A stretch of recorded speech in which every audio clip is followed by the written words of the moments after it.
Selamat malam, sahabat pembelajar, di mana saja Anda berada. Bagaimana kabar Anda? Semoga selalu sehat ya. Yang penting sekarang harus sehat dulu ya.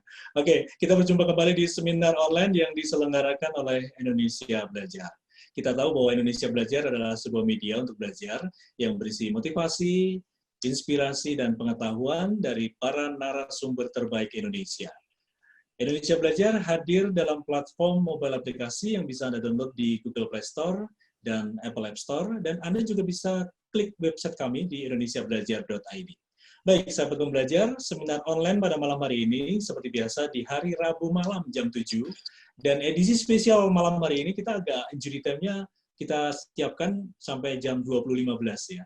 Jadi Bu Eli kemarin sudah sampaikan bahwa besok Rabu malam asik nih Pak, kita akan lebih lama lagi sampai jam 20.15. Kalaupun nanti sahabat pembelajar juga bisa berinteraksi lebih asik lagi, kita bisa enjoy malam ini ya. Selamat malam Bu Eli yang sudah hadir di tengah kita.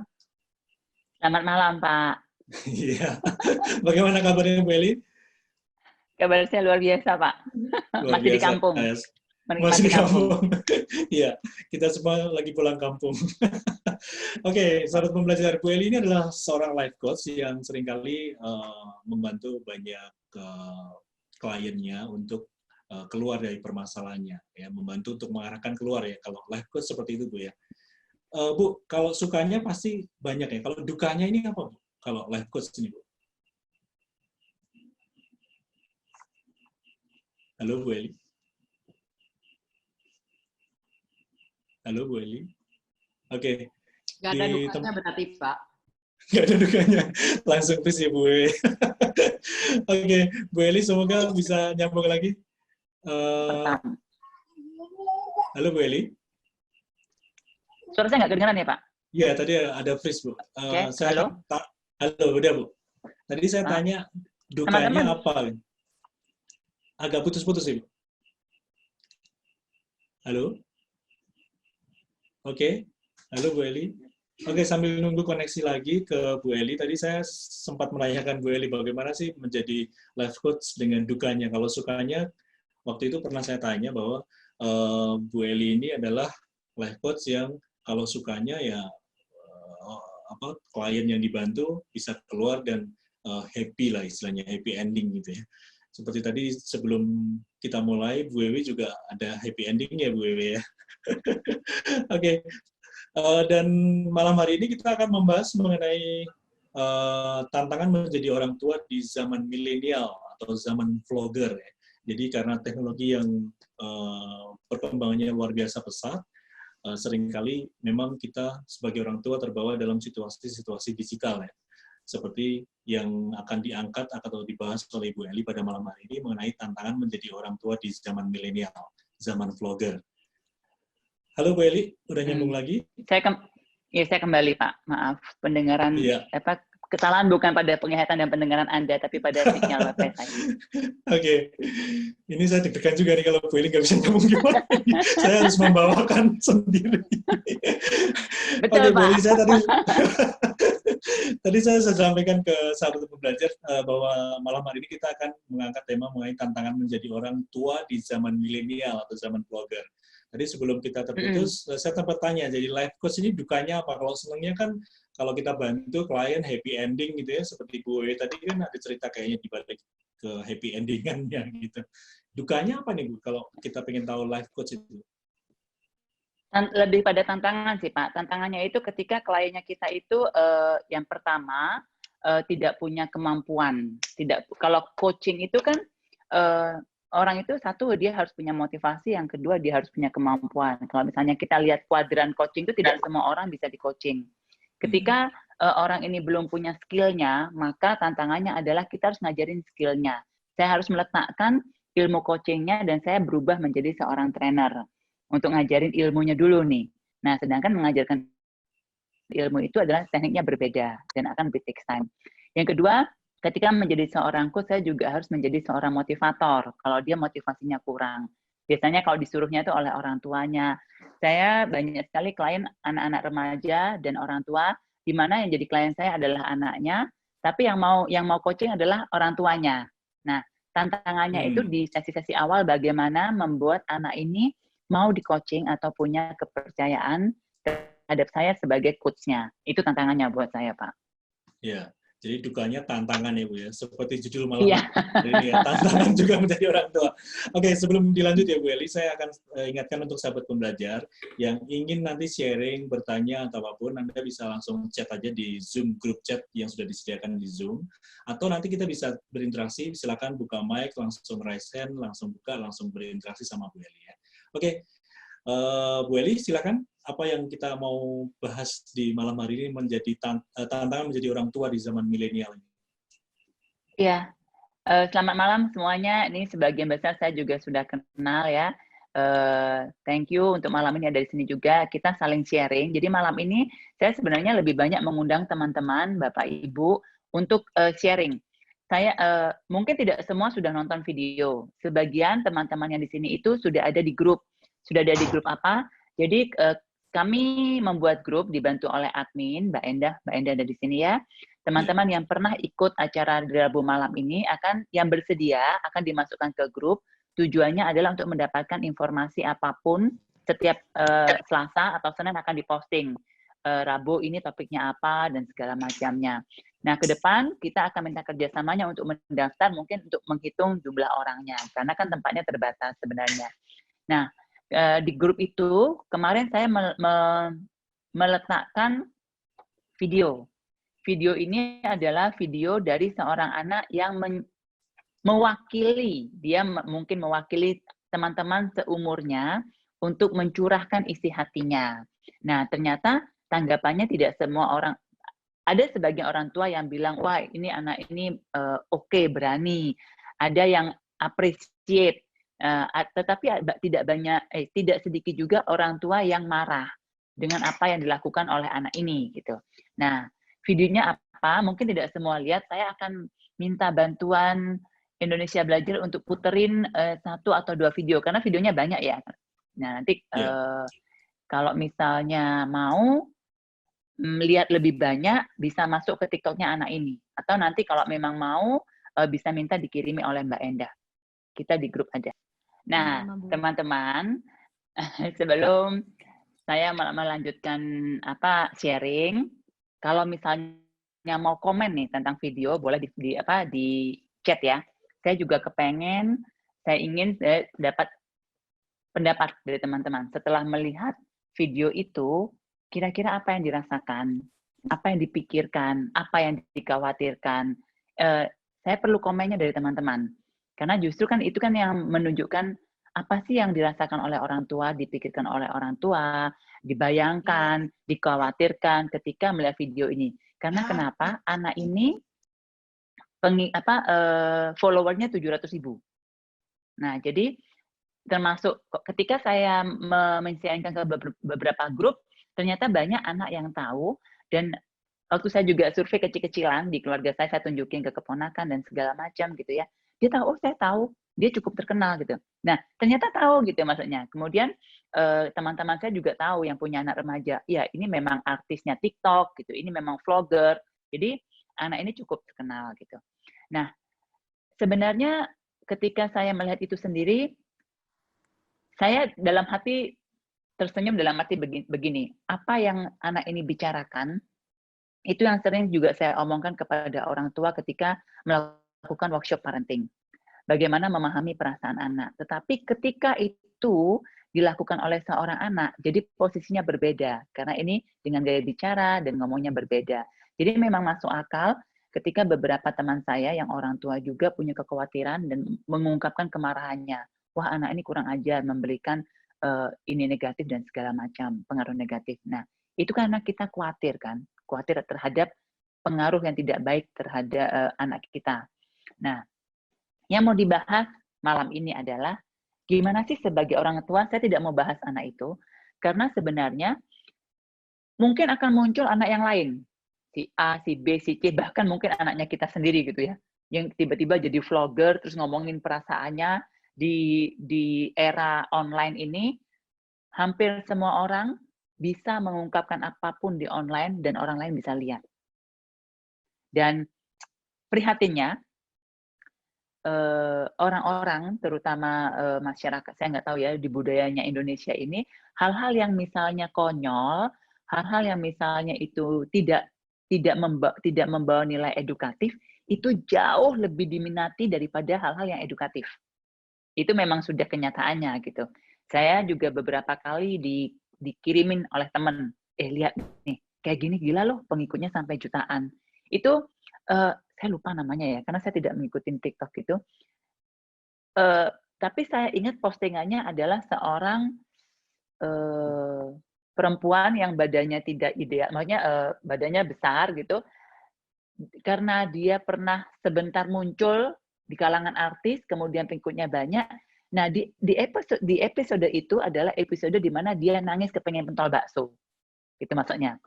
Yang lihat banyak banget. Walaupun itu enggak banget gitu ya. Dia bilang, gila nih, enggak banget gitu. Kenapa sih kayak gini? Tapi jadi pembicaraan. Dan yang nonton itu hampir 1 juta gitu. Jadi bagi saya surprise gitu bahwa dunia teknologi ini bisa membuat kita posting apapun. Surprise-nya adalah hal-hal yang tidak mendidik, hal-hal yang misalnya tidak ada manfaatnya, itu jauh diminati daripada hal-hal yang mendidik. Nah, fenomena ini juga terjadi. Bukan cuma di orang dewasa, tapi di anak-anak juga. Ya, mungkin karena saya berpikirnya kita butuh hiburan. Ya, itu sebabnya yang hal seperti itu lebih diminati daripada pendidikan itu sendiri. Nah, sebagai orang tua bagaimana kita mengatasi ini? Kita tidak mungkin melarang anak kita, sekarang sudah ada ya YouTube untuk anak-anak, udah mulai keluar ya. Tetapi yang kita nggak mungkin bisa melarang anak kita itu mantengin, maksudnya ngeliatin satu persatu, anak kita nonton apa nih hari ini boleh, ini nggak boleh, ini boleh, ini nggak boleh. Satu persatu nggak mungkin. Akan ada masanya mereka punya kebebasan untuk memilih apa yang mereka dengarkan, apa yang mereka lihat, apa yang mereka tonton. Dan itu orang tua akan sangat sulit kontrolnya. Apalagi sekarang dengan masa belajar online. Orang tua sudah tidak tahu apakah anak itu pegang tab, handphone, untuk tugas sekolah, atau untuk main, atau untuk apa gitu. Karena bisa saja ketika ditawarin, kamu main game? Enggak, kok aku kerjain tugas. Beneran loh dia kerjain tugas. Pas kita lihat gitu, memang beneran kerjain tugas. Dia nggak bohong, memang kerjain tugas. Lagi chat sama temannya untuk bahas tugas dan segala macamnya. Jadi, karena satu gadget ini, satu tools ini bisa untuk macam-macam dan kita agak susah kontrolnya. Nah, sebagai orang tua, gimana caranya kita mengatasi? Nah, yang pertama harus disadari, terutama untuk orang tua yang umurnya 40 ke atas ya. Kalau orang tua yang umur 20-an, yang masih orang tua muda, early 30, awal 30, mungkin masih mudah mengikuti. Tapi yang umur 40 ke atas, yang pertama harus disadari, harus diterima, generasinya kita berbeda. Generasi berbeda itu artinya, apa yang menarik buat kita, belum tentu menarik buat mereka. Tontonannya sudah berbeda. Saya aja kalau misalnya ngobrol sama ponakan saya nih ya, yang umurnya 15, 13 tahun gitu. Kalau ngobrol, mereka bisa ngomong gini, Mami nggak akan paham kita ngomong apa. Bahasanya kita berbeda. Mereka bisa ngomong begitu kepada saya gitu. Nggak akan paham bahasanya kita. Gitu. Nah, sebenarnya mereka bukan bermaksud kurang ajar, tapi mereka tahu bahwa memang kita tidak paham. Mereka ngomongin apa. Apalagi kalau sudah ngomongin anime, heroes gitu, kita memang tidak paham apa yang mereka omongin. Nah, itu yang harus diterima kenyataannya. Diterima kenyataannya kalau generasinya kita tuh berbeda. Kalau caranya kita menerima informasi, caranya kita mendapatkan informasi, dan informasi apa yang bisa kita percaya, sumbernya, source-nya, itu berbeda dengan zamannya kita. Ya. Itu yang harus diterima dulu. Karena kalau kita tidak terima ini, maka kita akan terus menyalahkan teknologi, kita terus akan menyalahkan handphonenya, kita terus akan menyalahkan sumber TikTok-nya, kita mungkin juga akan menyalahkan si anak ini yang maksudnya membuat konten seakan-akan kok ngajarin anak saya kurang ajar ya gitu. Jadi karena kita tidak menerima, maka kita akan selalu menyalahkan hal-hal di luar kita. Itu yang harus diterima dulu, bahwa memang kita tidak bisa menghindari kondisi ini.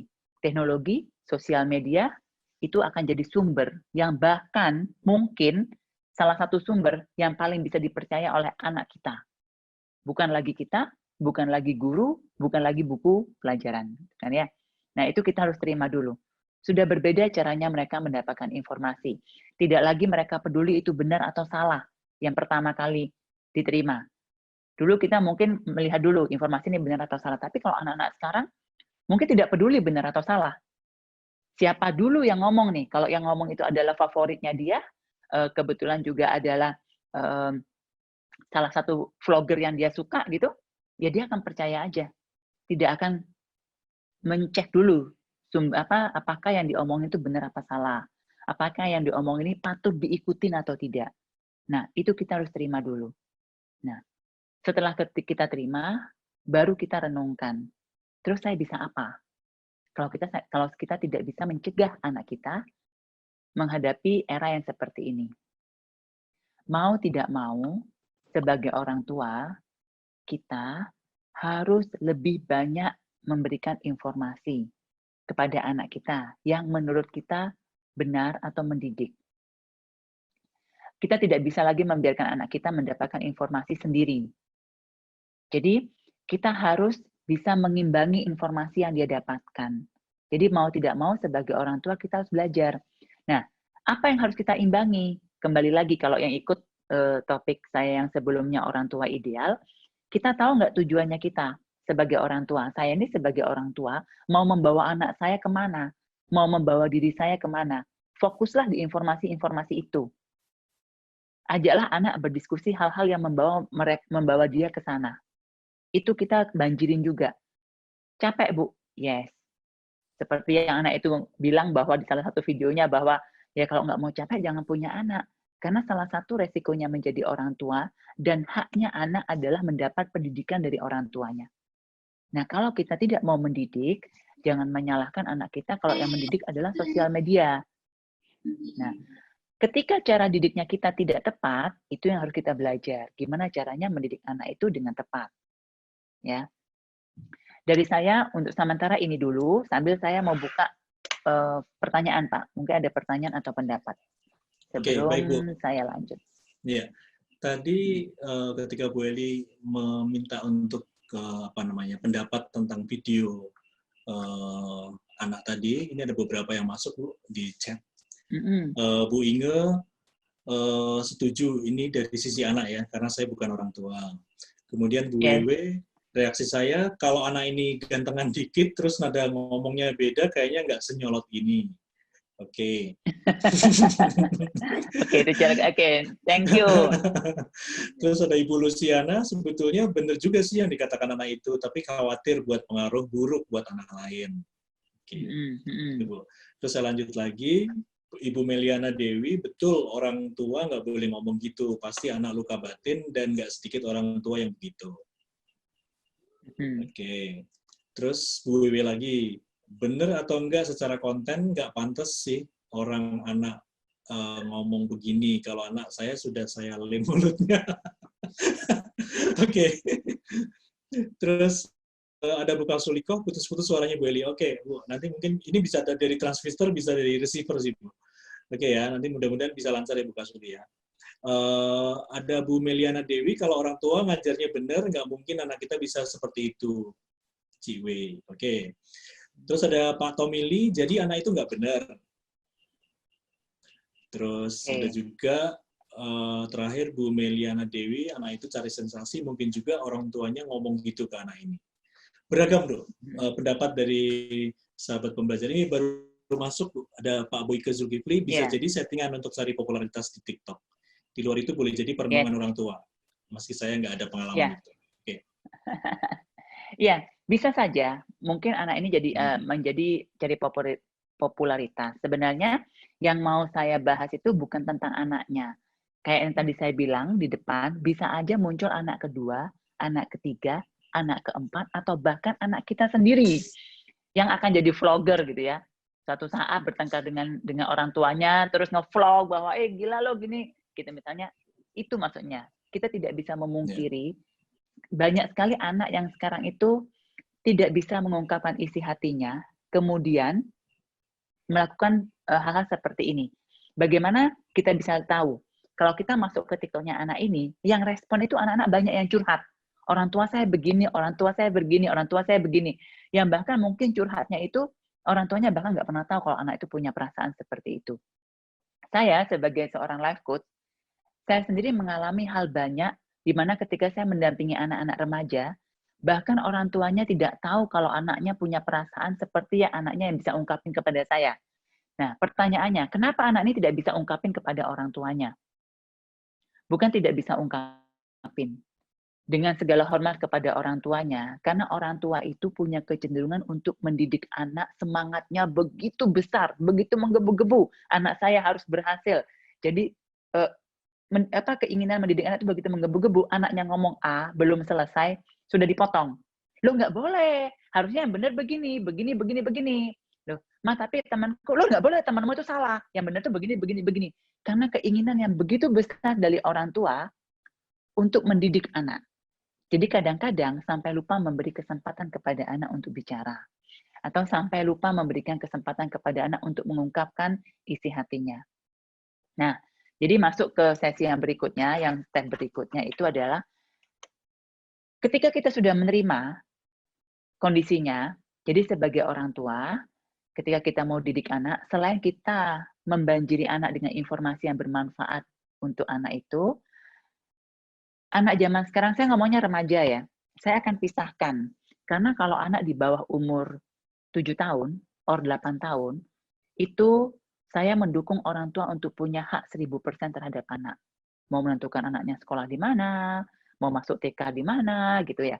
Mau maksudnya makan akan biasanya ikut orang tuanya, ada orang tuanya yang memaksa anaknya, bukan memaksa, sorry, mengajak anaknya untuk vegetarian, ada yang membebaskan cara makannya gitu kan ya, kan macam-macam gitu. Karena anak belum bisa memilih, berarti orang tua punya hak penuh untuk menentukan atau memilih untuk anak apa yang terbaik buat dia. Nah, permasalahannya adalah ketika kita jadi orang tua dan anaknya kita sudah mulai remaja, sudah punya pendapat, sudah bisa berpikir sendiri, sudah mulai mandiri memilih. Ingat ya orang tua, padahal kita kan maksudnya itu, mau mendampingi anak bisa punya pendapat, bisa punya karakter, bisa punya kemandirian. Nah, tetapi ketika kemandiriannya, karakternya, dan pilihannya tidak sesuai dengan yang kita mau, itu biasanya kita belum tentu bisa terima. Sedangkan anak zaman sekarang tidak bisa dipaksa.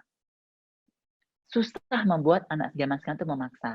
Ini hanya masalah pola dan budaya yang berbeda, dan perilaku yang berbeda. Kecuali Anda dari kecil sudah berhasil menekankan disiplin yang kuat. Ada. Tidak banyak orang tua zaman sekarang yang bisa disiplin kuat terhadap anak dari kecil. Dari pengalaman saya lebih sering berhadapan dengan orang tua yang bingung di zaman sekarang. Istilah saya itu orang tua yang bingung. Kalau orang tua zaman dulu zamannya kita, mereka tidak peduli benar atau salah, mereka akan tegas. Ini cara saya yang tahu terbaik. Mereka dengan 1000% yakin saya memberikan yang terbaik untuk anak saya, bukan mau benar atau salah, itu hak saya sebagai orang tua. Nah, orang tua sekarang tidak banyak yang begitu, bukan tidak ada, tidak banyak. Kenapa? Sama, kita juga mengalami banyak bombardir informasi. Nggak boleh digituin, nanti anaknya luka batin, nggak boleh dipukul, nanti anaknya sakit hati, nanti begini, tidak boleh keras kepada anak. Jadi, kita tidak tahu mana yang akan kita lakukan. Itu istilah saya orang tua bingung itu. Jadi, mau ke sini kok nantinya katanya terlalu keras. Mau ke sini kok tidak keras kok anaknya jadi kayaknya kesannya kurang ajar gitu ya. Jadi tidak tahu mau melalui jalan yang mana. Jadi orang tua sekarang itu kalau saya menggambarkan memang harus pintar-pintar bermain layang-layang. Dulu siapa yang kecil main layang-layang? Saya main loh layang-layang. Siapa dulu yang main layang-layang?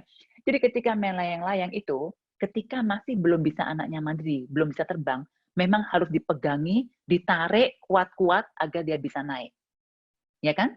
Tapi begitu dia naik, kita harus pinter-pinter kapan tarik, kapan ulur, kapan tarik, kapan ulur. Agar dia bisa terbangnya lebih tinggi. Dan kita harus lihat arah anginnya. Kita harus pinter-pinter berubah arah. Kalau tiba-tiba anginnya berubah, kita juga harus pintar-pintar nih, kapan ngulur dan kapan kita ngerubah arah. Nah, itu cara bermain layang-layang itu analogi menurut saya yang bisa kita pakai untuk orang tua sekarang. Jadi, pandai-pandailah untuk tahu kapan mengulur, kapan menarik, dan kapan berubah arah. Apa maksudnya, Bu?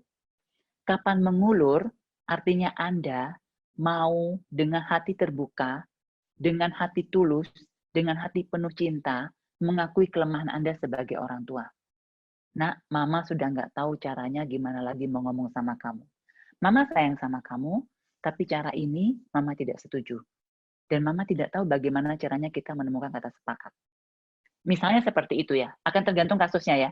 Jadi mengulur itu adalah kita boleh saja menunjukkan kelemahannya kita sebagai orang tua. Bahwa kita memang sudah nggak punya cara lain. Dengan penuh kasih, dengan menunjukkan bahwa ini karena saya sayang gitu. Nah, kalau tarik ada, artinya tarik apa? Kita harus tahu juga kapan harus menarik layang-layang agar dia tetap terbang. Kalau kita terlalu banyak ulur, akan jatuh gitu kan. Terlalu ikut angin, mungkin akan jatuh. Menarik adalah kita harus ingat, bagaimanapun kita diberikan kepercayaan oleh Tuhan, Sang Pencipta semesta, atau kita diberikan karma untuk menjadi yang namanya orang tua. Parent, seorang orang tua yang punya hak untuk membimbing anak. Ya, jadi itu artinya kita memegang otoritasnya kita sebagai orang tua, itu kita menarik. Nah, berubah arah adalah fleksibelnya kita. Kalau cara ini tidak berhasil, bagaimana saya cara ngulurnya? Cara ini tidak berhasil, bagaimana saya memainkan otoritas kita? Jadi, bermain layang-layang itu, saya memberikan ini kepada Bapak Ibu yang pun jadi orang tua di sini, ingatlah analoginya bermain layang-layang ketika berhadapan sama anak. Coba ketika berhadapan dengan anak, dipikirkan sejenak, ini saatnya saya mengulur atau saatnya saya tarik. Or saatnya saya merubah arah, karena arah anginnya juga sedang berubah. Nah, coba dipikirkan, sempatkan diri untuk berpikir seperti itu. Nah, oke. Ya, Saya tidak ya. bisa membahas apakah tadi Pak Tommy bilang, jadi anak ini nggak benar. Saya tidak bisa bilang begitu. Kenapa? Saya setuju. Sosial media itu ada faktor untuk popularitas. Sosial media ada faktor juga untuk kita tidak pernah tahu tujuan sebenarnya. Jadi, menurut saya kita tidak berhak menghakimi apa anak ini benar atau tidak. Karena bahkan kita tidak tahu sebenarnya kehidupannya anak ini seperti apa. Bisa saja sebenarnya dia anak yang berbakti loh, dan ini disupport oleh orang tuanya. Hubungannya dengan orang tuanya harmonis, bisa saja. Or bisa saja memang sebenarnya ini adalah curhatannya, anak ini yang selama ini tidak bisa keluar. Kita tidak tahu mana yang sebenarnya. Jadi saya juga tidak bisa bilang apakah ini anak ini benar atau nggak benar, tidak. Bagi saya jauh lebih penting untuk kita menjadikan ini sebuah hal untuk mawas diri. Ketika saya jadi orang tua, ada loh di luar dengan teknologi seperti ini, anak-anak seperti ini. Apakah anak saya mungkin jadi seperti itu atau anak saya akan terpengaruh? Ini saya malah berterima kasih kepada hal seperti ini karena kita jadi lebih mawas diri. Katakanlah, bisa saja di sekolahnya, bahkan sahabatnya dia sendiri, sahabat anak kita, modelnya kayak gitu loh. Cuma kan tidak terekspos. Yang ngomongnya bahwa, kalau ngomong sama orang, nggak bisa, kamu lawan aja orang tuamu. Bisa saja loh dia punya teman yang seperti itu gitu. Yang kita bahkan mungkin tidak tahu. Jadi kita tidak bisa bilang bahwa, wah, anak ini salah gitu. Tidak bisa. Jauh lebih penting kita menganggapnya bahwa apa yang bisa saya pelajari dengan kejadian ini. Kalau ini terjadi, apa yang harus saya mawasin? Apa manfaatnya buat saya? Coba cek anak saya. Oh, anak saya tidak terpengaruh. Bersyukurlah gitu ya. Kalau misalnya kayaknya anak saya juga punya pendaman-pendaman emosi yang sama. Tapi kenapa tidak bisa ngomong ya? Saya sangat-sangat percaya, terutama seorang ibu, itu punya feeling, punya intuisi yang sangat kuat untuk mengetahui perasaan anaknya. Untuk mengetahui apa sebenarnya yang terjadi di dalam isi anaknya, selama orang tuanya bisa punya ketenangan dan kebijaksanaan dan meletakkan keegoannya sebagai orang tua yang harus selalu benar. Pasti bisa merasakan apakah anak itu sebenarnya memendam perasaannya atau sebenarnya anaknya kita memang bisa berbicara dengan baik terhadap kita. Ya, itu. dari saya. Teman-teman kalau mau ada pertanyaan atau mau sharing juga bisa ya. Ini ada jadi tadi, ini juga menjawab. Ya. Ya Pak. Ada banyak sih Bu yang udah masuk. Ini dari komentar juga tentang videonya dari Ibu atau Bapak Erwin ini. Kok aku malah mendukung anak ini ya. Menurutku ada kedewasaan kesadaran dalam pola pikir anak ini. Kemudian ada Ibu Kasuli juga, bisa terjadi omongan anak seperti itu karena tekanan yang berlebihan dari orang tua. Tanpa komunikasi yang baik antara anak dan orang tua, tidak memberikan anak kesempatan untuk mengutarakan pendapat dan perasaannya. Oke, ini ada pertanyaan kalau ini Bu. Ini ada Bu Sylvia Agustin. Anak zaman now usia 9-10 tahun sudah berani mengemukakan pendapatnya tentang banyak hal. Ada patokan kapan kita mengulur, menarik nasihat terhadap anak seusia tersebut.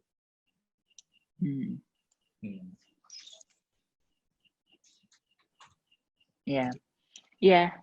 Jadi sebenarnya fokusnya bukan kepada isinya, bukan kepada anak ini. Tapi kita bisa melihat bahwa inilah adalah fenomena-fenomena yang mungkin terjadi di kalangan anak-anak remaja sekarang. Nah, yang mungkin sudah ada, tapi kita tidak sadar. Bahkan jauh sebelum anak ini mengupload atau ngomong hal ini, itu pun sudah ada di sekitar anak kita. Atau mungkin bukan sudah ada di dalam hatinya. Makanya ketika anak ini ngomong, teman-temannya menyambut dengan baik, karena sebenarnya itu ungkapan hatinya yang tidak bisa diungkapkan. Kan begitu kan? Berarti kan bukan berarti itu memang tidak ada, sebelumnya sudah ada. Hanya sebagai orang tua, kita harus ngapain? Nah, saya sih, kalau misalnya teman-teman punya keterbukaan yang cukup dengan anak, ini bukan sebuah paksaan dan keharusan ya. Tapi kalau misalnya ada kekhawatiran dan segala macam, daripada dipikirin dan khawatir sendiri, daripada berandai-andai dan ketakutan sendiri, kalau Anda yakin Anda punya komunikasi yang cukup baik dengan anak, dan punya kekuatan sebagai orang tua untuk berkomunikasi, ada bagusnya anaknya diajak lihat nonton ini gitu. Terus didiskusiin. Menurut kamu gimana? Mama juga pengen tahu nih. Papa juga pengen tahu nih pendapatmu sebagai seorang anak. Apakah itu benar? Apakah kamu juga punya pemikiran yang benar? Yang bisa saya berikan tipsnya adalah pastikan ketika Anda melakukan itu, di sesi itu Anda hanya mendengarkan, tidak memotong, tidak memberitahu, tidak memberi ceramah. Jadi tips saya itu, kalau Anda mengajak omong anak Anda dan mau tahu pendapatnya ketika anak Anda bicara, pastikan di saat itu, di momen itu Anda hanya mendengarkan pendapatnya. Tidak memotong, tidak menyeramahin. Bu, tapi kalau pendapat anak saya salah gimana? Kalau ternyata dia setuju, malah dia marah-marah sama saya gimana? Nanti, sabar. Di momen itu cuma mendengarkan. Take note, catat dalam hati, catat dalam apapun pikiran Anda. Setelah itu, cari waktu lain untuk ngomong sama anaknya dan menggunakan otoritas orang tua untuk menarik layang-layangnya. Ya. Jadi cari momen lain untuk bicara. Ketika Anda mau diskusi, lakukanlah diskusi lebih banyak mendengar. Kalau Anda benar-benar mau tahu apa yang terjadi dengan diri anak Anda, kita ngomong ke anak diskusi, kasih anak kesempatan bicara.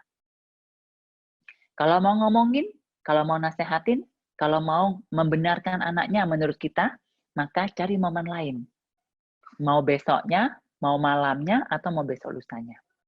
Terserah kapan gitu. Tapi jangan di momen itu. Ya, kalau teman-teman yang pernah ikut workshop saya atau ikut seminar saya, ketika saya ini bukan Suli juga pernah gitu ya, beberapa teman Pak Rianto juga pernah yang ada di sini.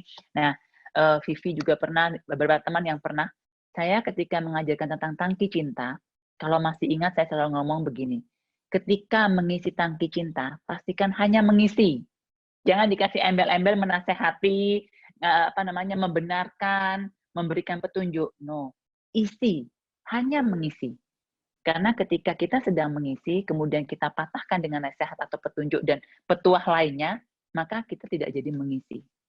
Sama, ketika kita mau mendengarkan isi hati anak kita, dan ingin tahu apa sebenarnya yang terjadi di dalam dirinya, pastikan di sesi itu Anda lebih banyak mendengarkan, bukan menasehati.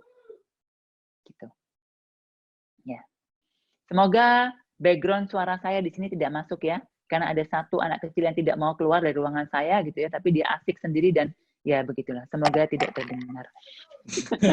Terdengar pun nggak apa-apa, malah lebih real ya. Oke, semoga Bu Sylvia Agustin terjawab ya, bagaimana menarik dan mengulur ya. Kalau tadi Bu Eli menyampaikan bahwa kalau sesi diskusi untuk mendengarkan pendapatnya, kita hanya mendengarkan. Ini noted banget buat saya juga, Bu. Jangan didebat dulu ya.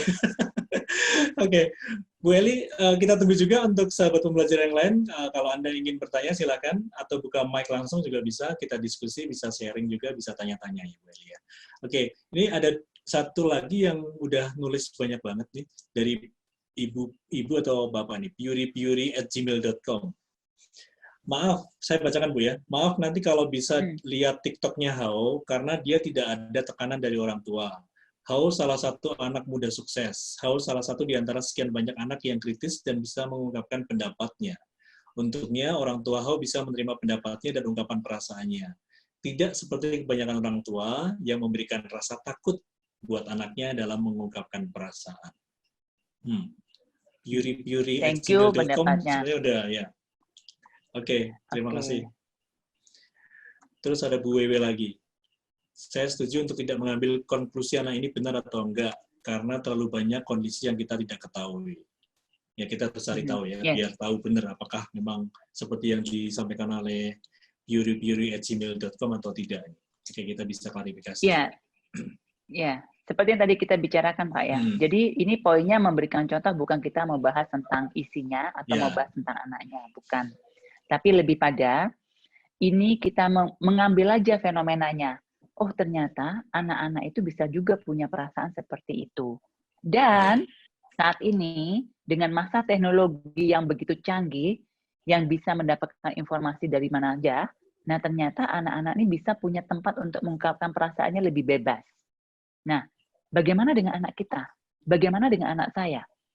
Apakah dia punya perasaan yang sama? Atau sebenarnya apa? Atau bahkan lebih parah gitu kan ya, kemarahan yang terpendam gitu. Dan bagaimana caranya kita sebagai orang tua, saya tekankan katanya ya, membantu anak kita mengatasi apa yang dia alami. Kalau kita punya kata membantu ini, maka kita tidak akan paksakan cara kita. Bagaimana caranya sebagai orang tua kita membantu anak kita mengatasi apapun perasaan, emosi yang sedang dia alami. Kalau kita bisa bantu, itu cara yang terbagus. Karena terapis terbaik, psikolog terbaik, guru terbaik buat anak itu adalah orang tua. Tapi kalau memang tidak bisa, baru cari bantuan profesional atau bantuan pihak ketiga. Ya, itu saran dari saya. Oke. Oke, Bu Eli. Ini ada Pak Rianto bertanya bagaimana caranya berkomunikasi yang efektif untuk anak introvert. Bingung saya. Ini kebalikan. Yang pertama, karena saya tahu Pak Rianto sudah pernah ikut kelas saya, Pak, pastikan tangki cintanya penuh ya, Pak. Karena kalau anak introvert, begitu tangki cintanya dia kosong, dia akan lebih susah untuk bicara. Nah, jadi yang pertama pastikan tangki cintanya penuh dulu, Pak. Nah, ketika tangki cintanya sudah penuh, nah, jangan di-push, jangan didorong, jangan dipaksa, kasih dia ruang. Ya. Harusnya kalau tangki cintanya penuh, kemudian kita tidak memaksa, kita harus punya kesabaran yang cukup untuk dengan anak introvert, dan kita lihat caranya dia komunikasi. Bisa saja caranya dia komunikasi bukan verbal. Bisa saja caranya komunikasi dia lebih nyaman dengan WhatsApp atau ketik. Karena ketika dia ngomong, dia tidak bisa keluar, tapi ketika dia ketik, dia bisa ungkapin dengan lebih baik. Nggak apa-apa, jangan dipaksain ngomong langsung kepada kita. Kasih untuk di awal-awal, kasih dia kebebasan untuk menggunakan caranya. Anak introvert ketika dia merasa sangat aman, baru dia akan bisa ungkapin perasaannya dengan verbal. Tapi sebelum itu biasanya dia akan pakai caranya dia. Apakah dengan gambar? Boleh, gambarnya dia aja dibuat diskusi duluan. Kamu gambar apa ya? Misalnya begitu. Oke, boleh nggak ceritain ide di balik gambar ini? Nah, jadi kalau sudah tahu anaknya introvert, jangan pernah berharap dia bisa ungkapin perasaan sebaik yang Bapak harapkan. Ya, perlu waktu. Tuh. Jadi kalau untuk detailnya akan sangat tergantung dengan karakternya Bapak, karakternya Ibu, dia anak keberapa, perempuan atau laki-laki, baru nanti kita bisa carikan cara yang tepat. Tetapi Pak Rianto untuk saat ini yang bisa saya omong tadi itu, isi tangki cintanya, kasih dia ruang, kalau perlu Bapak bisa gunakan grafo cybernetic yang Bapak pernah dapatkan di workshop, dikerjakan bersama-sama antara Bapak dan anak. Semoga menjawab ya Pak. Oke, terima kasih Bu Ya. Eli. Semoga terjawab Pak Rianto. Kalau belum, silakan chat lagi atau langsung buka mic ya. Saya lanjutkan ke bawahnya, ada this to show pass. Namanya menarik juga nih. Kalau mau ikut seminarnya Bu Eli, daftar kemana ya? Ini sebenarnya Bapak atau Ibu sudah masuk di seminar online-nya nih. Tapi kalau mungkin dimaksud dengan event-event yang lain, ya mungkin Workshop, nanti bisa ya. Kalau workshop yang tadi, ya. Yeah. ya, kalau jadi yang saya bicarakan dengan Pak Rianto itu sebenarnya di workshop parenting yang kita adakan 2 hari, ya karena kan memberikan, sebenarnya workshop itu manfaatnya untuk memberikan skill atau kemampuan lebih kepada orang tua untuk handle anak. Gitu. Yeah. Nah kalau misalnya seminar, bisa ikutin aja setiap hari Rabu malam seperti ini, free loh, disponsori Indonesia Belajar. Mungkin kalau Bapak apa Ibu nih, this to show pass ini bisa ingin lebih dalam ya bisa personal coach ya Bu ya, atau consultation gitu ya. Bisa ya juga, kalau ya. memang masalahnya spesifik bisa ambil sesi untuk coaching personal antara orang tua dengan anak gitu. Iya, bisa juga ya. Oke, nanti bisa cari informasi lebih banyak di Mbak Endah ya. Oke, ada juga Bapak Nicholas Yopi, Bu, bagaimana menasihati atau sharing dengan anak yang masih kekanak-kanakan? Usianya berapa, Pak? Ibu, sorry. Ibu Ya. Nicholas ya? Ibu apa Bapak ini? Pak Nicholas sorry, Bapak Nicholas. Bapak, ya? Usianya berapa? Karena begini. Mungkin bisa cek karena atau... saya cuma memberikan sebuah ungkapan kenapa saya tanya umur. Ada orang tua yang bilangnya gitu, anak saya masih kekanak-kanakan, Bu. Usianya berapa? 8 tahun. Ya, 8 tahun ya memang kekanak-kanakan gitu ya. Nah, 10 tahun cowok. Oke. Kekanak-kanakannya seperti apa juga gitu. Gini, ketika kita bilang anak kita kekanak-kanakan, karena kita punya ekspektasi dengan ukuran pada umumnya. Oh, 10 tahun harusnya sudah bisa begini. Oh, 10 tahun bisa seperti ini. Saya juga punya teman yang punya anak 20 tahun, itu masih kayak anak umur 14 tahun. Ya. Kemudian bagaimana ketika ini keponakan saya sendiri ya, yang saya salut dengan mamanya dan orang tuanya, yang tidak diberikan handphone pribadi sampai anaknya umur 13 tahun. Jadi sebelum anaknya SMP nggak punya handphone. Kalau ada tugas atau apa segala macam, handphonenya ke mamanya gitu maksudnya ya, atau ke papanya, atau ke orang tuanya lah gitu. Nah, anak-anak yang dididik dengan cara seperti itu biasanya memang kedewasaannya mungkin tidak secepat anak kota. Kebetulan karena tinggalnya berbeda ya. Nah, itu juga tuntutan pekerjaan orang tua. Jadi, tidak mudah untuk orang kota yang tinggal di kota besar, contohnya Jakarta, tidak memberikan handphone kepada anak sampai anaknya SMP. Tidak mudah. Ada tantangannya sendiri. Karena semua temannya TK aja sudah pegang handphone gitu ya. Jadi kan itu punya tantangan sendiri. Nah, tetapi intinya begini, ukuran kekanak-kanakan, kalau kita menggunakan ukuran orang pada umumnya, kita bisa salah. Ingat, anak itu punya kecepatannya sendiri. Sekarang balik kepada kita sebagai orang tua. Kita mau punya anak ini karakter apa yang paling penting? Oke, kalau misalnya kita mau punya anak ini kemandirian, kita pikirkan, apakah kemandirian ini ada hubungannya dengan kekanak-kanakan? Bisa saja anaknya itu kekanak-kanakan, tapi dia bisa belajar sendiri, makan dia bisa beresin meja makan sendiri, dia nggak ngeribetin kita kalau makan, nggak ada makanan dia bisa cari sendiri, bahkan dia bisa bantuin kita bersih rumah, tapi anaknya kekanak-kanakan. Maksudnya kekanak-kanakan apa? Misalnya nih, masih suka nempel-nempel lah, atau masih suka bercandaannya kayak anak-anak, atau apa. Kayak gitu. Jadi, kita yang harus sebagai orang tua tuh cek dulu, apakah ukuran kekanak-kanakan ini memang bisa kita pakai di sini. Yang kedua, kita lihat, sebagai orang tua, saya ini mau bimbing anak saya kemana? Nilai apa yang saya inginkan di anak saya? Apakah itu penting mempermasalahkan kekanak-kanakan ini? Kalau tidak penting, biarkan saja dia di sana. Nanti akan hilang sendiri kok. Akan ada usianya, dia akan hilang sendiri gitu. Setiap anak tidak sama.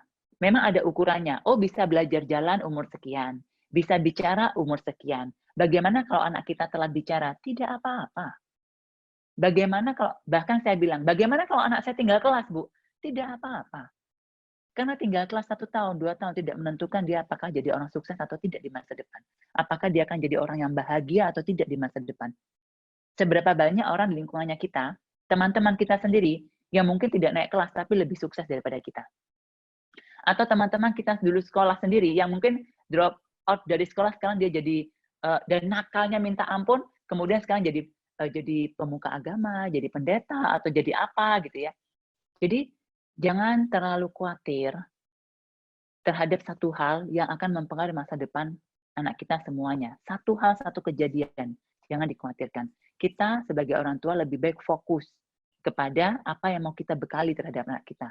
Kemandiriankah, kejujurankah, atau apa? Kita orang tua yang tahu di awal. Nah, dengan apa yang kita mau arahkan anak kita, orang tua zaman sekarang punya tantangan yang berbeda. Tantangannya apa? Yaitu tadi teknologi dan sosial media. Ya, dan kita jadi harus fleksibel. Oke. Semoga membantu ya, Pak Nicholas Yopi ya. Oh, ada informasi nih. Ya, kecilnya telat bicara sampai usia 4 tahun, Bu. Informasinya. Nggak apa-apa, Pak. Nggak apa-apa, Pak. Kalau masih umur 10 tahun. Saran saya nih, Pak ya. Nggak usah lama-lama, Pak. Tunggu aja 10 tahun lagi. Umur 20 tahun dia akan berhenti, Pak, kekanak-kanakan. Jadi dinikmati aja gitu. Banyak sekali orang tua yang merasa kangen atau merindukan lagi masa-masa di mana anaknya masih kekanak-kanakan. Karena waktu begitu cepat, tiba-tiba mereka sudah remaja dan udah hilang kelucuannya, hilang kekanak-kanakannya gitu. Jadi dinikmati ya Pak ya. Oke. Oke, terima kasih Bu Eli. Kita lanjut ke Ibu Christina Setiawan. Bu Eli, bagaimana dengan karakter anak yang sudah mulai terbentuk? Umur berapa, Bu? Ya. Okay. Karena pada dasarnya semua karakter itu masih bisa kita arahkan selama kita sebagai orang tua bisa memberikan teladan. Ya. Jadi karakter anak itu tetap bisa kita bentuk dan bisa kita bantu arahkan selama kita, saya ulangin, sebagai orang tua bisa memberikan teladan. Ya. Nah, hubungan teladan ini 15 tahun ya. Hubungan teladan ini saya ingat sebuah cerita. Cerita ini saya agak lupa dapatnya dari mana. Jadi ceritanya begini. Ada satu anak yang punya satu sakit, kemudian ini di zaman dulu ya, dan tabibnya bilang, anak ini sakitnya aneh, tapi bisa disembuhkan hanya dengan satu syarat. Dia tidak boleh makan garam. Nah, kalau dia makan garam, maka umurnya tidak akan panjang. 2-3 tahun lagi dia akan meninggal. Sebagai orang tua pasti khawatir dong. Khawatirnya setengah mati. Akan cari berbagai mata cara agar anaknya tidak makan garam. Dilarang, di apa, segala macam. Anaknya masih sembunyi-sembunyi makan garam. Minta siapa, bilangin, dan segala macam. Nggak berhasil. Sampai suatu hari, si ibu ini dengar kabar bahwa di atas gunung itu ada bapak tua yang sangat bijaksana, yang katanya kalau ngomongin orang itu sangat didengarkan dan sangat manjur. Nah, akhirnya ibu itu ke sana.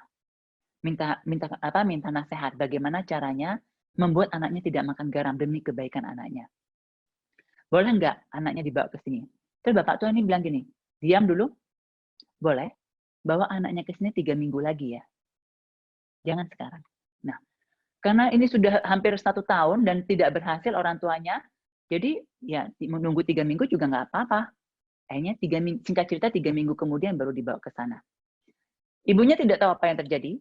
Anaknya diajak ngomong, kemudian anaknya keluar. Sejak itu anaknya dengan disiplin sendiri tidak makan garam. Ibunya heran dong. Baliklah ibunya ke orang bijaksana ini. Tanya, apa rahasianya?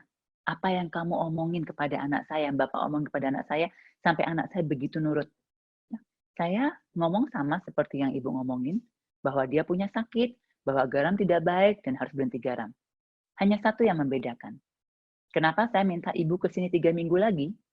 Selama 3 minggu, saya tidak makan garam.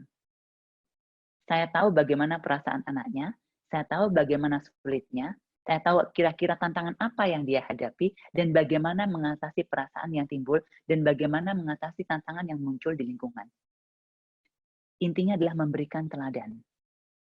Ketika kita memberikan teladan, omongannya kita akan sangat powerful. Ya, itu sebabnya anaknya jadi nurut gitu. Secara energi kita memberikan sebuah teladan dan itu akan jadi powerful. Jadi ibu berhubungan dengan karakter. Oh ya, terima kasih Weh. Diingetin itu Gandhi story. Yes, thank you. Nah, saya lupa nih dengan jadi udah lama banget. Nah, jadi untuk ibu kalau anaknya umur 15 tahun, bagaimana membentuk karakternya? Karakter apa yang ingin ibu tanamkan? Please, tolong lakukan dulu sebagai orang tua. Kasih teladan. Anaknya pasti ikut. Ketika ibu kasih tahu, ibu menasehati, anaknya dengan mudah akan turutin. Ya, semoga membantu dan menjawab. Oke, terima kasih Bu Eli. Bu Christina Setiawan, semoga terjawab. Kalau belum, silakan ya, masih ada waktu banyak ini. Bisa buka mic juga. Kayaknya kita perlu mendengarkan suara yang lain dari kita berdua ya, Bu ya. Oke, ini saya baca dari Ibu Inge. Justru karena orang tuanya nggak bisa, makanya sering suruh anaknya. Ini komentar yang untuk siapa ini, saya juga nggak tahu. Ini, Bu ya, Inge. thank you Inge untuk mengingatkan.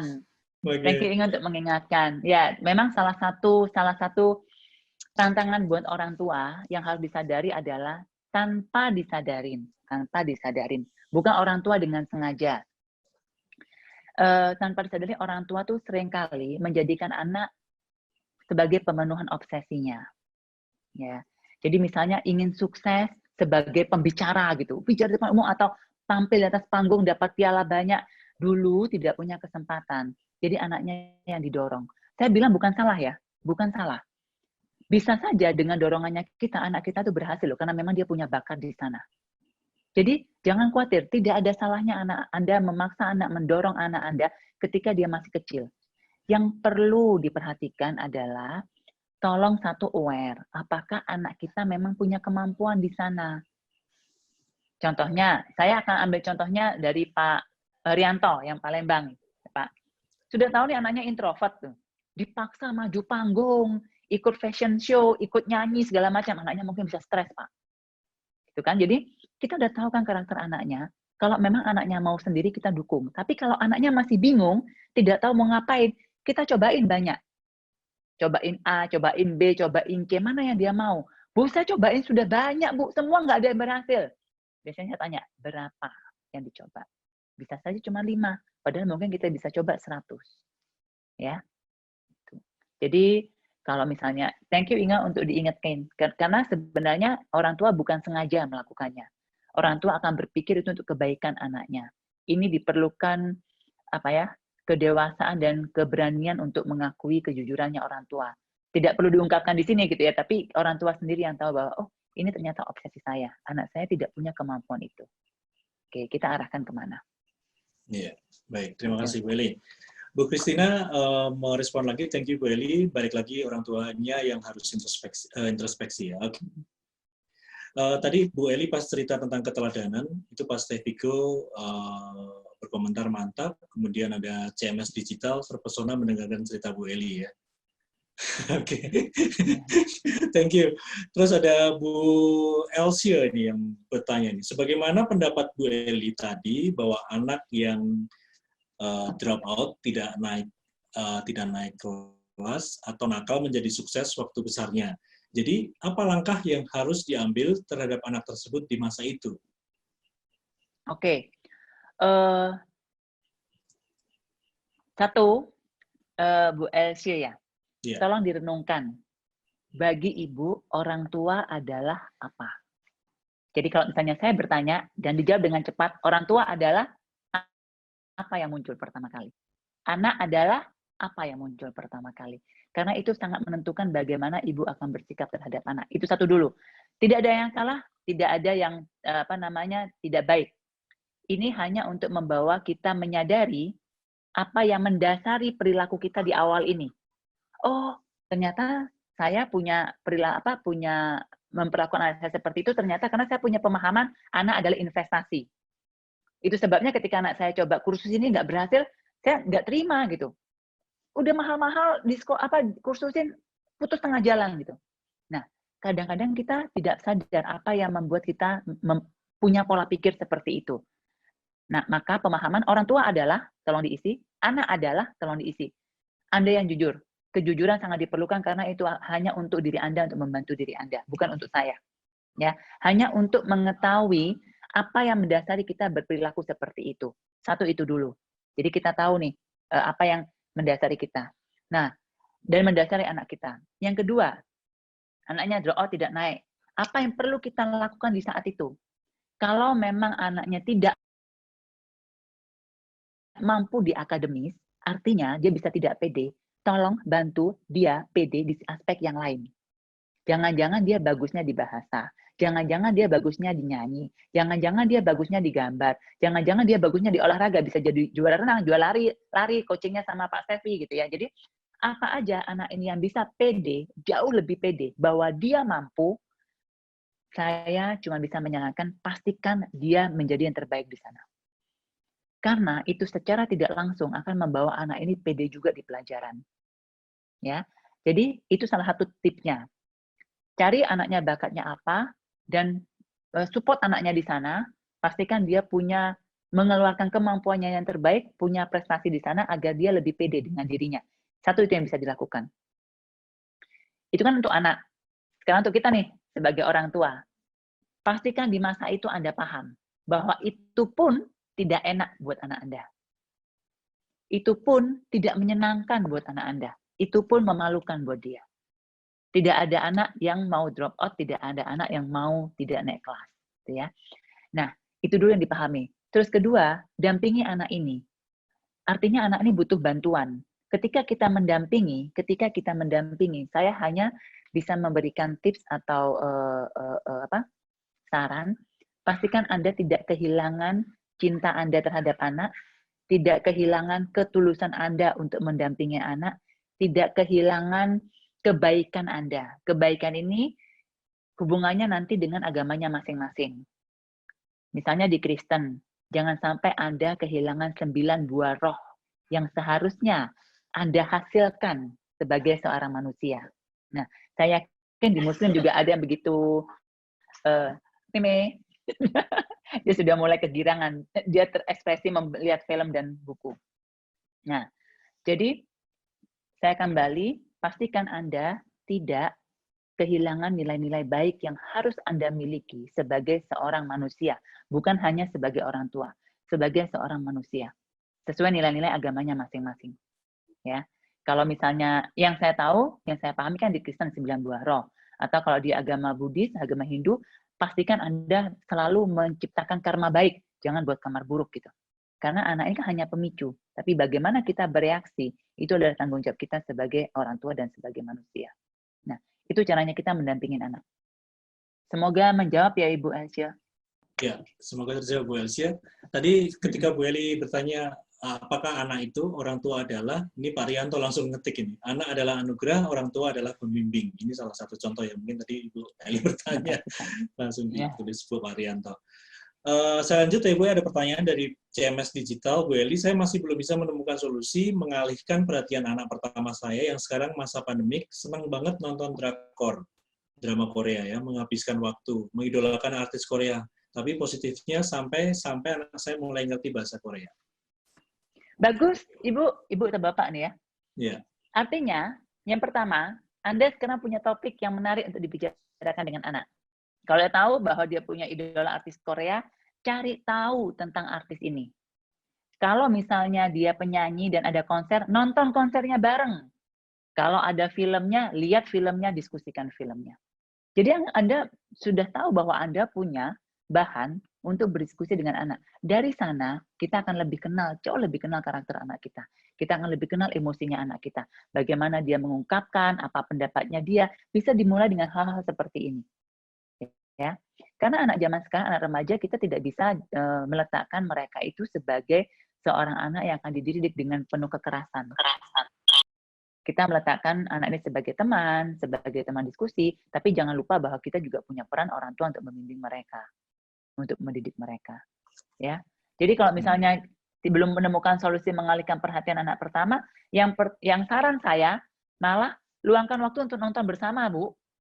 Ya mungkin ibu nggak perlu nonton the whole semua sesi gitu ya, tapi mungkin 1-2 sesi biar tahu gitu. Jadi ibu punya waktu juga bersama anak untuk nonton bersama gitu. Nanti ada yang didiskusikan. Dan yang kedua, kalau mau mengalihkan perhatian anak dari nonton atau dari gadget, kita orang tua yang harus kreatif. Menciptakan aktivitas bersama. Melakukan kegiatan bersama yang mungkin kita perlu sepakati dari awal. Besok kita lari bareng ya, besok kita ini ya, dan kita atur waktunya. Cari cara komunikasi yang pas untuk mengatur waktu bersama, untuk sepakat bersama, dan melakukan aktivitas bersama. Jangan pernah berharap mereka lepas tanpa aktivitas yang lain, Bu ya. Pertanyaan saya begini, kalaupun mereka tidak nonton drakor, tidak menghabiskan waktu dengan drakor, mereka mau ngapain? Coba jawab pertanyaan saya. Mereka mau ngapain? Pelajaran sekolah juga nggak ada, mau main sama teman juga nggak bisa keluar gitu kan. Terus ibu berharap mereka ngapain? Bapak berharap mereka ngapain? Bantuin saya dong Bu di dapur. Nah, dengan misalnya seperti itu jawabannya. Nah, belum tentu anak mau, jadi perlu dikomunikasikan dulu. Jadi kadang-kadang kita tidak bisa mengalihkan perhatian anak itu karena memang anaknya tidak punya cara lain untuk menghabiskan waktu dan tidak tahu istilah mereka itu mati gaya. Saya mati gaya kalau nggak ada iPad, saya mati gaya kalau nggak ada handphone gitu. Ya, oke. Iya, jadi perlu kreatif ya, Bapak atau Ibu CMS digital ini bagaimana mengalihkan ya. Yang jelas dikomunikasikan dulu ya, Bu ini. Oke, Pak Ya. Bapak atau Ibu CMS, semoga terjawab. Ini dengan Bu Indri, Bu. Oh, Bu Indri ya. Jadi Ibu nih, Bu Indri, CMS. Selamat oh, malam. Ibu Indri Oh ya, Bu Bandung. Indri. Oke. Semoga membantu, Bu Indri. Bu Indri suka juga drakor kan? Atau enggak nih? Kayaknya enggak nih kalau mau mengalihkan perhatian anak nih. Mulai belajar ya Bu ya, karena anaknya suka banget. Coba aja lihat satu sesi gitu, ditemenin ya. Jadi karena kan memang kita yang perlu menyesuaikan, ya kita ngalah lah sedikit, luangkan waktu. Iya. Oke. Ini Pak Dwi juga komentar sama dong, gara-gara K-pop dan drakor, anak saya jadi belajar bahasa Korea. Ini bonusnya ya. Yeah. Oke. Ya, siap Bu Eli. Oke, semoga Bu Indri bisa cepat segera menemukan apa sih kreatif kegiatan apa yang bisa sedikit mengalihkan perhatian dengan drama Korea ya, anak sulungnya ya. Oke, Bu Eli, waktu kita masih panjang. Iya. Oke, waktu kita masih panjang. Kita cuma punya waktu 10 menit lagi. Iya. Ya, masih lumayan. Oke, buat Bapak Ibu sahabat pembelajar, silakan untuk Anda yang bisa bertanya atau sharing ya. Kita, kalau saya sih pengen dengar suara ini sebenarnya. Iya, saya juga setuju Pak. Kalau misalnya ada yang mau sharing tentang anaknya atau bagaimana membantu anak mengatasi hal-hal yang berhubungan dengan sosial media, bagaimana membantu anak untuk berhadapan dengan zaman milenial ini anaknya dan merasa cukup berhasil atau punya cara-cara yang efektif untuk di-sharingkan ke teman-teman, silahkan karena kita juga boleh berbagi. Boleh angkat tangan atau buka mic-nya. Iya, oke, silakan. Atau kita coba sapa. Ini semua ditutup kameranya, Bu. Oke. Pak Rianto mungkin dari Palembang ini, Bu ya. Pak Rianto bisa Pak Rianto buka mic, dari Pak Palembang. Pak Rianto, selamat malam. Bu Rita juga, selamat malam. Tenang aja, Pak. Ini bukan ujian, Pak. Iya. Iya, malam, Bu. Malam, Pak. Iya, selamat lagi malam. Lagi bersama istri nggak nih, Pak? Istri lagi nemenin anak, lagi sekolah pakai Zoom. Oke. Enggak, sekolah. Ya, tapi gurunya malam baru bisa. Oke, Pak Rianto. Oke. Itu ada di-sharingkan untuk bagaimana tadi Bu Eli menyampaikan tantangan menjadi orang tua milenial ini gimana, Pak? Untuk menghadapi mungkin putra-putri Bapak yang dengan arus digital ini, Pak. Wah, kalau pengen sharing, pertama sih yang saya pasti ngomong, kalau ada workshop kayak kemarin lagi, pengen ikut lagi. Iya, oke. Kalau menjadi orang tua itu nggak ada bukunya, benar. Makanya seperti saya itu, anak saya ada 3, Yang di tengah ini yang cowok umur 12 tahun, dia ya menurut saya introvert tuh karena dia kesehariannya itu memang banyak di kamar seperti itu. Kemudian dia juga ada gadget sih memang. Jadi kadang kita masuk kamarnya terus tanya mau masuk aja kayak gitu, dia keluar kayak gitu kan. Itu jadi bingung juga. Nah, tapi kalau misalnya kayak Cieli bilang tadi tangki cinta, ya satu persatu kita isi sih. Tapi tanggapan dia tentang tangki cintanya seperti apa, itu yang masih belum ketahuan. Sangat menarik sekali dengan yang namanya kita harus ngerti bagaimana sih anak itu bisa nggak dia terima nggak gitu kan. Nah itu yang memang respon itu yang saya itu masih nggak paham karena saya itu bukan seorang introvert gitu. Saya extrovert, kalau saya kan langsung keluar tahu kayak gitu feedbacknya. Nah itulah Ci yang masih ini saya pengen nanya, pengen ketik tapi takut teman-teman yang lain nanti terganggu ini ya kan, pengen nanya yang lain itu Ci yang masih. Jadi pertanyaannya itu, aduh langkahnya seperti apa lagi ya yang istilahnya, kalau yang kemarin grafo apa itu sudah saya cobain, ternyata beberapa waktu dia bosan. Kemudian misalnya dia senang juga dengan misalnya programming, bikin game apa itu. Saya leskan itu, tapi ternyata baru sebentar juga nggak ngelanjut lagi. Jadi maunya itu yang sampai konsisten itu masih belum ketahuan sih. Nah, umur berapa tadi Pak anaknya? 12 tahun, cowok. Oke. Iya. Thank you Pak Rianto sharingnya. Oke, terima kasih Pak Rianto. Mungkin ada tanggapan dari Bu Eli. Saya yang pertama, siapapun Anda di sini yang sudah menjadi orang tua, yang pertama tolong apresiasi diri sendiri. Ini juga saya sudah sering ngomong ya berkali-kali ya. Tolong apresiasi diri sendiri. Karena saya yakin semua yang jadi orang tua itu pasti melakukan terbaik yang orang tua bisa untuk mendampingi anak. Apakah berhasil atau tidak, itu kan pendapat Anda. Saya berhasil, saya tidak berhasil di kondisi sekarang. Padahal mungkin belum bisa dilihat sekarang. Kita melihatnya nanti. Ya, ini kalau mau tanya gini nanti sharingnya sama Ciwewe nih, panjang sendiri nih ya. Ketika kecil bagaimana berhadapan dengan anaknya, sekarang anaknya udah dewasa, ngelihatnya bisa bangga bahwa oh anak saya bisa punya nilai-nilai seperti ini gitu. Waktu kecilnya kita bisa kayaknya kelabakan, bisa dibilang sampai stres, sampai salah terus, gini salah, gitu ya. Jadi nggak tahu mau gimana. Ternyata ketika besar anak kita baik-baik aja. Bahkan membuat kita terkejut gitu bahwa mereka bisa jadi orang yang jauh lebih bijaksana daripada yang kita pikirkan ya. Jadi Pak Rianto, saya yakin Bapak melakukan terbaik yang Bapak bisa. Itu dulu. Jadi diapresiasi dulu Pak dirinya. Bapak sudah melakukan terbaik yang Bapak bisa. Kayak misalnya tadi Bapak bilang Bapak ekstrovert, saya nggak bisa paham anak saya introvert. Dengan cara Bapak belajar ikut workshop saya 2 hari. Karena jarang loh bapak-bapak yang mau ikut workshop 2 hari dari pagi sampai malam. Asal Bapak Ibu tahu ya workshop saya itu walaupun 2 hari, tapi kita mulai jam 8 pagi, selesainya jam 7 malam gitu ya. Dan Pak Rianto akan berada di kelas bersama kita. Nah, jadi apresiasi dulu Pak, Bapak sudah mencari cara untuk membantu anak-anak Bapak. Itu dulu. Nah, kalau sekarang masih dalam proses dan belum berhasil seperti yang Bapak harapkan, teruslah melangkah seperti apa yang Bapak bisa lakukan. Kayak Bapak tadi bilang, anak saya sudah saya kursi ini Pak, Bu, tapi bosan juga gitu. Nggak apa-apa. Oke, kita berusaha yang lainnya. Kira-kira mau apa ya? Jangan berhenti berusaha, Pak. Ya. Lakukan aja apa Bapak yang bisa. Terus aja gitu. Kalau Bapak misalnya sampai kebingungan, tarik nafas, break dulu. Telepon Bu Eli. Misalnya, ini sudah dilakukan oleh Pak Rianto ya, WhatsApp saya kalau dia bingung gitu ya. Nah, jadi maksudnya itu Pak, break dulu aja nggak apa-apa. Tapi yang Bapak harus tekankan ke diri Bapak adalah, Bapak sudah melakukan yang terbaik yang Bapak bisa. Karena kita sebagai orang tua kan juga punya kemampuannya masing-masing. Kita sendiri punya masalahnya masing-masing. Masalah kita apa? Masalah kita dengan pasangan, masalah kita dengan orang tua kita, atau masalah kita dengan pekerjaan.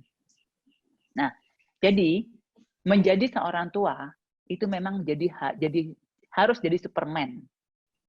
Jadi Superman mudah, tidak mudah. Ya. Nah, itulah sebuah berkah ketika Anda ketika menjadi orang tua dan diberi kepercayaan untuk mendidik 1 anak, 2 anak, 3 anak. Saya sering bilang gini, kalau punya anak 1 itu jabatannya S1. Kuliahnya S1 cukup. Gini. Punya anak 2 butuh S2. Punya anak 3 butuh S3. Karena punya anak 1 artinya anak tunggal akan berbeda dengan punya anak 2. Anak kedua biasanya punya kepribadian yang sangat berlawanan dengan anak pertama. Punya anak ketiga, tiba-tiba muncul anak tengah yang akan punya karakternya sendiri gitu kan ya. Butuh kemampuan yang lain lagi gitu. Jadi pasti Anda bisa saja Anda sekarang S1, S2, S3. Belajarnya akan terus. Dan itu bagi saya sebuah berkah karena Anda diberi kepercayaan punya 3 anak, artinya Pak Rianto punya kemampuan untuk mendidik dan membawa 3 anak ini menjalani hidupnya. Ya Pak, pede dulu aja Pak, jangan bingung dulu. Lakukan apa yang sudah Bapak lakukan. Teruskan aja Pak. Oke. Sekarang saya lanjut ke Bu Sylvia Agustin. Bu Eli, ada saran komunitas atau klub untuk anak yang memiliki picture smart supaya bisa lebih mengupgrade kemampuannya dan mengisi waktu seperti sekarang. Ini saya lihat videonya, kameranya Bu Christine terbuka nih. Selamat malam, Bu Christine, atau sama Bapak? Ini yang tanya Bu Sylvia Pak ya? Sylvia Agustin. Oh ya, Sylvia ya. Oh ya, sorry. Saya salah baca. Oh, maaf. Ya, Sylvia Agustin ya. Oh ya, bukan. Saya tidak tahu Bu. Kalau klub untuk picture smart saya nggak tahu. Tapi harusnya bisa dicari tahu ya Bu. Ya, tapi saya nggak tahu. Ini saya salut dengan Ibu kalau Ibu punya pemikiran seperti ini. Jadi mencarikan komunitas untuk anak, bagaimana kemampuannya bisa lebih bertambah ya. So ya, sayangnya saya tidak bisa memberikan saran Ibu untuk yang satu ini. Oke. Lanjutnya Bu Inge nih, panjang banget nih. Waktu kecil saya introvert banget, sampai main aja disuruh karena di kamar baca buku, belajar melulu, dulu bicara jarang-jarang, dibilang mengulum batu. Sekarang jadi pembicara, kadang perlu disuruh stop. Jadi menurut saya santai aja, lakukan yang terbaik. Saya juga diberi kesempatan untuk mencoba banyak hal, sampai akhirnya ketemu yang saya suka dan bisa berkembang di sana. Oke, terima kasih sharingnya Bu Inge. Oke, ada lagi jadi mungkin. Kalau teman-teman mau ikutin acaranya Ibu Inge, bisa cari di Instagram. Ibu Inge rajin sekali update, sharing-sharing apa skillnya, mau belajar apa aja. Itu karena dari kecilnya tuh ya, banyak sekali yang dipelajari. Sekarang ilmunya juga banyak dan sekarang dibagi-bagi ya. Nanti bisa kontak Bu Inge sendiri, cari Instagramnya. Itu jadi Pak Rianto sudah ada contoh hidup nih. Santai aja Pak ya, anaknya introvert, baik-baik aja Pak, nggak apa-apa. Iya. Oke. Oke, ada lagi Bapak Ibu sahabat pembelajar, silakan kalau ada yang mau bertanya. Oke. Nggak ada Bu, dan waktu kita sudah selesai. Mungkin ada dari Bu Eli closing statement. Ya, bagi saya hanya ingin mengingatkan lagi, tadi kan ada beberapa teman yang terlambat juga, menjadi orang tua sekarang, menjalani tantangan, berhadapan dengan era milenial, yang banyak vlogger dan segala macam, ingatlah analogi bermain layang-layang. Ya, ketika anaknya masih belum punya pegangan, belum bisa mandiri, belum punya kepribadian cukup kuat, ingat untuk pegangin. Dan saya ingat banget sih kalau main layang-layang tuh mau naikinnya tuh yang paling susah ya. Paling susah dalam artian itu harus naikinnya tinggi-tinggi itu dibawa lari kencang dulu untuk ikutin kita. Nah, setelah itu ketika dia sudah mulai punya kemandirian, punya pendapat, bisa berpendapat. Bukankah itu yang kita inginkan sebagai orang tua? Anak kita punya pendapatnya, bisa punya pendirian, bisa punya kemauan. Dibanding anaknya nggak punya kemauan gitu kan ya. Nah, itu yang kita inginkan. Nah, yang harus kita ingat, kita juga tetap punya peran orang tua. Ingat kapan mengulur, mengikuti kemauannya, boleh menunjukkan kelemahannya kita sebagai orang tua, berdiskusi dan segala macamnya, tapi ingat, Anda juga harus ingat untuk menarik. Anda juga punya otoritas penuh sebagai orang tua. Anda punya hak sebagai orang tua. Anda punya tanggung jawab yang diberikan untuk membimbing anak ini. Jadi main tarik ulurnya itu ya, yang diperlukan di zaman-zaman seperti ini. Dan ingat ketika berubah angin, untuk perlu juga fleksibel ya. Nah, gitu. Itu saya ingin menekankan itu. Sebagai orang tua di masa sekarang, video tadi hanya sebagai sebuah contoh. Kita tidak melihat isinya, kita tidak melihat orangnya. Itu kebebasan setiap orang. Bahkan akan sangat mungkin anak kita juga punya kemampuan yang sama untuk mengungkapkan pendapatnya seperti itu, ya. Kita tidak perlu menghakimi si ini salah ngomongnya, si ini benar ngomongnya, ini akan memberikan pengaruh jelek kepada anak saya. Kalau Anda punya pikiran ini akan memberikan pengaruh jelek kepada anak saya, dan kita cari caranya. Bagaimana meminimalis pengaruh itu, atau bahkan tidak berpengaruh sama sekali, atau bahkan itu kita jadikan kesempatan untuk diskusi dengan anak. Kalau mau diskusi dengan anak, saran saya adalah yang pertama, ketika diskusi perbanyak mendengar. Kalau mau nasihati, ambil masa yang lain. Ya, gitu. Oke, terima kasih Bu Eli. Dan ini sudah ada beberapa yang sudah keren Bu Eli motivasinya bagi para orang tua pembelajar di sini. Sukses selalu. Terima kasih atas semua sharing-sharingnya dari Bu Eli. Ya udah langsung buka mic aja. Say thanks buat Bu Eli ini kayaknya daripada saya bacain. Terima kasih perpanjangan waktunya ya Pak ya. Ini waktunya udah lebih-lebih nih. Udah lebih-lebih. Thank you waktunya. Ya, ya. Kami juga terima kasih Bu Eli. Waktunya. Ya, ini saya minta buka semuanya, kamera juga dibuka sekalian biar rame. Ya. Bisa Terima mengucapkan kasih semuanya para orang tua. Ingat apresiasi diri sendiri ya. Bu Eli. Ingat apresiasi diri sendiri. Yang baru kenal, salam kenal. Salam kenal Bu Eli. Thank you, keren. Yang ganteng. Semangat selalu buat Bapak moderator juga. Thank you. Ya, sama-sama. Semangat ya jadi orang tua ya. Oh, anaknya siap Bu Eli. Kita foto dulu ya. Akan dibantu Jessica, mungkin Jessica silakan ya, untuk foto Bapak bersama. Ibu boleh dibuka terlebih dahulu untuk videonya ya, kameranya. Saya foto aja nggak apa-apa ya. Ya. Jadi saya akan hitung ya Bapak Ibu ya. Udah siap? Sudah dibuka semua Bapak Ibu? Udah. Ibu-ibu kalau misalnya punya usulan juga ya, mau topik apa boleh, karena kita akan ketemu setiap minggu, setiap Rabu malam jam 7. Jadi saya akan terbuka dengan topik-topik ya. Kepengen topik apa boleh diketik atau disampaikan kepada Mbak Enda, nanti akan disampaikan kepada saya. Terima kasih semuanya. Sudah ya, Jek? Oke, kita foto dulu ya semuanya. Belum. Oh, sudah. Oke, Apa, Jek? Langsung aja, Jek, sambil aku ngomong. Oke, 1, 2, 3. Udah. Yes, keren. Terima kasih semuanya. Oke, Terima kasih Bu semua. Eli. Terima kasih. Bapak Ibu. Salam kenal. Salam sehat.